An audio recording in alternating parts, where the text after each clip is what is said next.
জামালপুর নান্দিনা পূর্ব বাজার, এখানে একটি মাদক বিরোধী অভিযানে মাদক দ্রব্যের লোকজন এসে মাদকাসক্তদেরকে ধরার চেষ্টা করে। তখন 5 জন এখানে নদী পার হয়ে চলে যাওয়ার চেষ্টা করে। 4 জন উঠতে সক্ষম হয়, 1 জন মাছ ধরতে যেয়ে ডুবে যায়।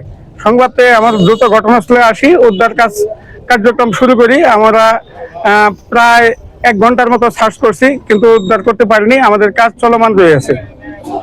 আমি কিছু জানি বলতে শুনলাম যে নিচে কিছু নেশাখোরেরা মানে নেশা করতে গিয়া মনে হয় 2 সাইড দিয়ে পুলিশ আটক করছে, মানে 2 সাইডে যাওয়াতে দাওয়াত দেওয়াতে কিছু লোক ধরা পড়ছে, আর কিছু লোক মনে হচ্ছে নদীতে ঝাঁপ মারছে।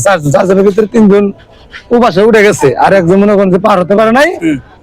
ওই 2 হাত তোলার পরে তোল ভিতরে তুলে গেছে এ পর্যন্তই, মানে একজন নিখোঁজ। হ্যাঁ, নিখোঁজ। নান্দিনা বাজারে নদীর ঘাটে বিভিন্ন সময় মাদক শিবিরে মাদক সেবন করে আজকে আনুমানিক 11টার দিকে বিভিন্ন কয়েকজন মাদক সেবন করা অবস্থায় পুলিশে দাওয়া দেওয়ার পরে 3-4 জনের নদীতে লাভ দেওয়ার পরে 2-3 জন ওই পারে উঠে পড়ে, আর একজন এখন উঠতে পারে, নিখোঁজ আছে। এই নিখোঁজই এখন লাশ খোঁজা হচ্ছে। 11টা 11:30টার দিকে পুলিশ আইসে মাদক যারা খায় নদীর নামাজ বসায় এদের জড়পড়ে আসছে। নদীর মধ্যে 3-4 জন জাম করে ওই পারে যাইছে, 2 জন উঠে পড়ছে, 1 জন আর উঠতে পারে নাই।